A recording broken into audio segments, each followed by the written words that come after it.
শিয়াল ও সিংহের গল্প। একদিন এক জঙ্গলে একটি তরুণ শিয়াল প্রথমবারের মতো একটি সিংহকে দেখতে পেল। সিংহের বিশাল দেহ ও গর্জন দেখে শিয়াল খুব ভয় পেয়ে পালিয়ে গেল। পরের দিন আবার শিয়াল সেই সিংহকে দেখতে পেল। এবারও সে কিছুটা ভয় পেল, কিন্তু আগের মতো ততটা নয়। তৃতীয় দিন শিয়াল আবার সিংহের সামনে এল। এবার সে আর ভয় পেল না, বরং সাহস করে সিংহের কাছে গিয়ে বলল, নমস্কার জঙ্গলের রাজা, আপনি কেমন আছেন?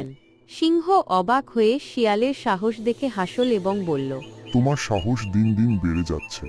শিয়াল বলল, হ্যাঁ, অভ্যাসে ভয় চলে যায়। প্রথমে আপনি আমাকে ভয় দিলেন, কিন্তু এখন আমি বুঝেছি আপনি শুধু রাজা নন, বুদ্ধিমানও।